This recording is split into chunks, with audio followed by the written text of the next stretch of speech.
जितु गफुरनि ओनसोला 28टा गामि जितु जोंनि उदालगुरि जिल्लानि सिङाव हाबसनबाय जिहेतु आरो बे दनसे समस्थियाव गोलैदों ओंखायनो दनसे समस्थिनि सिङाव गोलैनाय हिसाबै जोंहा गफुर हालामाव जोंहा गोबां बिपिएफनि दैदेनगिरिफोर दं आरो मावथिफोर दं ओंखायनो खामानि मावनो खोब उसुबिदा जादों आरो जिहेतु फैबाय थानाय सेप्तेम्बर मासावनो बिसायख'थिया जितु जागोन दिनै बिटिसिनि इलेक्सना सेप्तेम्बर मासावनो जितु जागोन बेनि थाखाय दिनै जोंना बे आमलाइगुरि गामियावनो मोनसे दनसे ब्लक कमिटिनि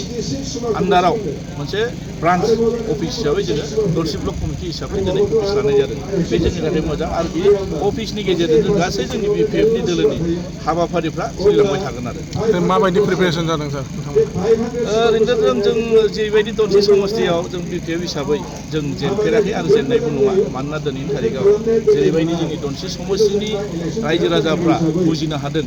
दानि सरकारनि सायाव आरो दानि सरकारा मा मावबाय थादों बेफोरखौ नोजोर होनानै फैबाय थानाय दिनाव बिपिएफ दोलोखौनो गभर्नमेन्ट फैनो थाखाय बा गभर्नमेन्ट लाबोनो थाखाय जेरैबायदि जोंनि बिपिएफनि दैदेनगिरिजों लोगोसे बे दनसे समस्थियाव गोलैनाय भटार्स रायजो राजाफ्रा गोख्रों भाबै बिपिएफ दोलोखौनो बरायना लादों ओंखायनो बे रोखा फैबाय थानाय सेप्तेम्बर मासाव जानो गोनां बिसायख'थिया जोंहा दनसे समस्थिनिफ्राय देरहागोना रोखा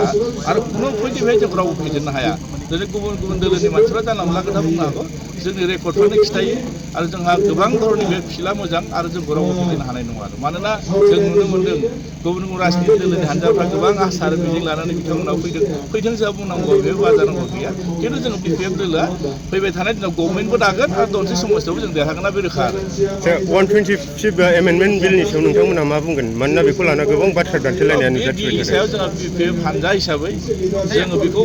जोङो मावगोन जोंनि दैदेनगिरिफ्रा सावरायगोन जोंहा गभर्नमेन्ट जिथु गैया जों राजनिति दल हिसाबै बिनि सायाव जोंहा डिसिसन लानानै जोङो 6 शिडिउल प्रभिजननि सिङाव जिथु जोङो हांबिधानिकभाबै जि अधिकार होदों बे अधिकारखौ जों मावफुंगोन आरो मावथारगोन आरो ओंखायनो दिनै बे बिलनि सायाव जोङो मा बुंनो रायजो राजाफ्रा मिथिखायो सरकाराव थायोबा जों लाबोनांगोन बिलाथ' दिनै मानि थाखाय लाबोनाय जायो बे ओनसोलखौ सालायनो थाखाय बे ओनसोलखौ दैदेननो थाखाय बेखौ बिल लाबोनाय जायो ओंखायनो मोजां जानांगौ बिला बेखौ लानानै जों कन्ट्रभार्सि खालामनांगौ दरकार गैया जोंहा फैबाय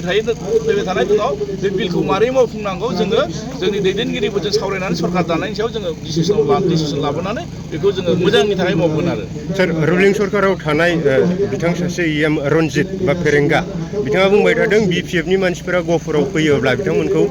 दख'ना फैखोना हासिब लाना बुज्रावना हरगोन होनना दा नोंथांमोनखौ बरायदोंना बुज्रावना हरदों मा सानो नोंथाङा बे रन्जित बसुमतारिनि खोथाखौ माने आं लाजियोसो बुंनो सासे इसेबां गोरों सासे बेक्तिया आरो सासे जोंनि बिटिसिखौ दैदेननाय सासे इएमआ बेबायदि भाषाखौ माने हिन्जाव माहारिफोरखौ लाजि फोनांनाय जादों माने मानो दख'ना फैखोनायनि बाथ्रा बुंखो बियो जोंखौथ' आइजोफ्रा बिदि बेब'हार खालायफेराखै आरो सासे फेरेंगाया बेबायदि बुंदोंब्ला फेरेंगानि साननाया माबायदि आरो मा मावनो नागिरदों गफुरनि रायजो राजाखौ मानो लाजि फोनांदों बियो बर' आइजोफोरखौ मानो लाजि फोनांदों बर' आइजोफ्राथ' बिदि बुंफेराखै बिथांमोनहा बे सेन्टिमेन्टखौ बुजिना बुजिया गफुरनि रायजो राजाफ्रा आन्दलनखारि गफुरनि रायजो राजाफ्रा राव हारिमुखौ लाना थांना थानो लुगैदों रावबो लिडारफोरखौ रावबो दैदेनगिरिफोरखौ जोंनि बर' आइजोफ्रा बे फेरेंगा बुंनाय बायदि माजों आखल दिन्थिनानै माब्लाबा जोंखौ लाजि फोनां हराखै आरो हरफेराखै सिगाङाव आरो हरनायबो नङा आरो दा बिथाङा गावनि गोसोनि साननायसो बेहायनो मोनथियो जे बिथाङा बेसेबां माने गोथार गोसोजों बिदि साननाय हनाया माबायदि बेखौ फोरमायनो ओंखायनो बे फेरेंगा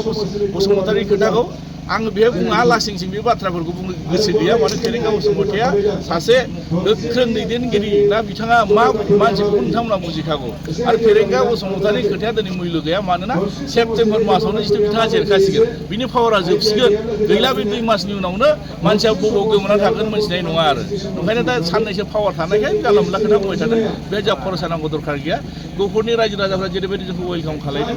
बेहायनो जों मोनथियो जे गफुराव फैबाय थानाय बिसायख'थियाव जों 28टा गामि जिथु हाबदों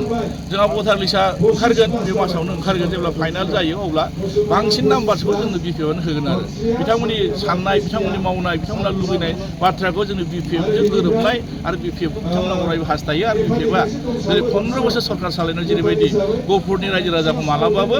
माने बिथांमोना नागाराखै गफुरनि रायजो राजाखौ सेन्टिमेन्टखौ मोनथियो आरो ओंखायनो बेहाय बिथां बुंनाय बायदि जानाय नङा आरो